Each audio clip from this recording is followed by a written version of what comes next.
You're watching Adventures in Motorsports, and today we finally set up the coilover system we put in Elvira. Getting a corner balance done and an alignment. Stay tuned.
Here at Dynasty Auto, he's going to drop the whole car about a quarter of an inch maybe, so we get a 4 inch of ride height drop. The system here is cool. I like the rig that they use. They got the plates, the weight plates on there, and then they've got a separate jacking system that can move the car up and down, so they can adjust all the ride heights without having to use a separate jack or anything like that. So it was cool. I was wondering how that was going to happen. So, but here she is. She's on the rack. We're going to go ahead and get the corner balance done. We'll go from there.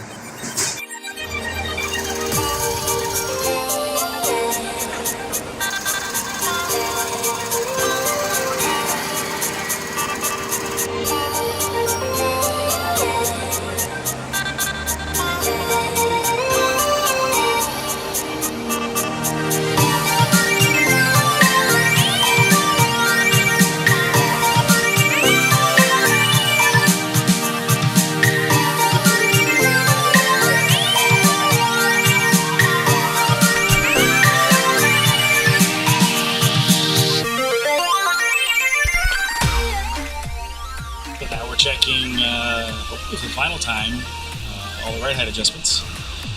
Chi will be coming back out to verify the settings, but we're close, really close with the corner balance. About done.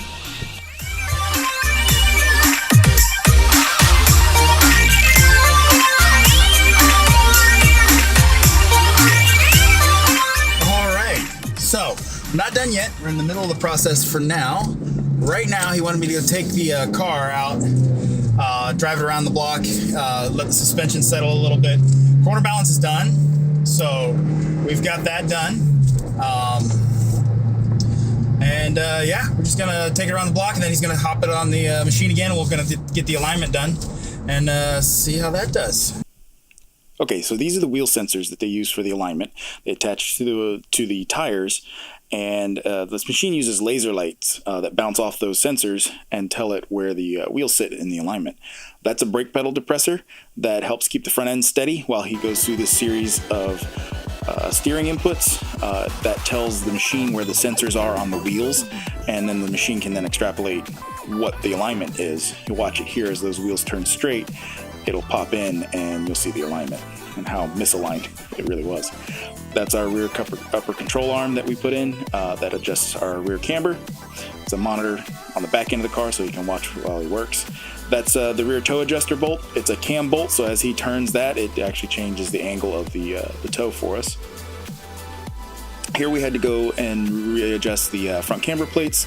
We had to max them out. I'm going to need camber bolts if I need any more camber out of the front, so that'll be something else we'll put in later. That's the front toe adjustment. It's part of the steering arm, and it's a threaded rod that you can thread in or out in order to adjust the front toe.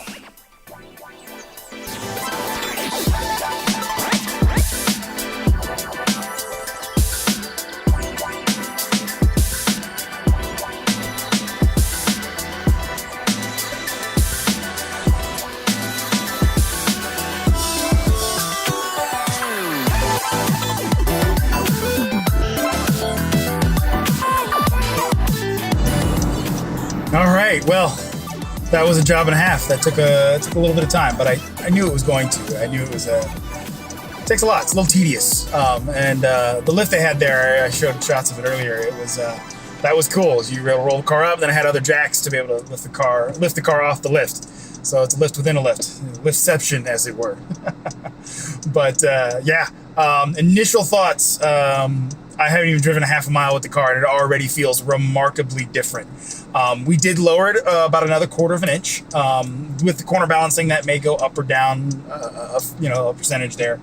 But so it's a little lower, and a marked improvement. I'm kind of floored at how different it does feel, and so much better than it did with just doing the toes, because the other alignment shop just couldn't deal with the intricacies of the adjustable suspension components. The top camber plates, the rear camber arms, those guys just don't want to mess with it. And they usually don't like to take things out of factory spec, where Dynasty, they're a race shop. I tell them what I want, or I can ask their advice on what we're doing. Hey, it's a daily driver and an autocrosser. What do you guys think? So we did 1.5 negative degrees camber up front, 1 degree of negative camber in the rear, 0 toe all the way around, and we'll see where that gets us on Sunday. I'm really hoping the issues I was having on the first autocross I did on it help get corrected with the new alignment, because I had almost 4 degrees of camber in the passenger rear and like 2.5 degrees of camber in the driver rear. So that made for a interesting grippy situation. I had a real hard time trying to get the car to step out, and I really, I rely on that. The front wheel drive, you need that off throttle oversteer to help you get around the corners and the course a little faster. I can't wait to see what Sunday brings. It's going to be a lot of fun to see that one. And it's cool. It's very cool. I'm very happy with this whole process. As I said in my coilover video, I was a bit nervous. I wasn't sure what to expect. It's exceeded my expectations in a good way, and I'm really excited to get out there and try out what the car now has to offer and what we can do next with the car. And by next, I mean not necessarily modifying it, but where the new levels of where the new limits are with the new suspension, and where we can where I can start improving. And now that I'm on a more level playing field with my fellow STX competitors, how does the car fare? How does my driving fare? Now I can really get a valid comparison going on with my fellow STX class drivers and cars. So this has been Adventures in Motorsports. Thanks for watching. Please like the video if you liked it. Subscribe to the channel. I have a very busy work schedule, so my upload dates, it's very hard for me to promise certain upload dates, but hey, subscribe and give us a like, and follow along. I've got some things planned for the channel later on in the year, so I'm hoping I can get some of the things to fall in place for that. We'll have more details on that later. But thanks again for watching, and always keep it on the edge of traction.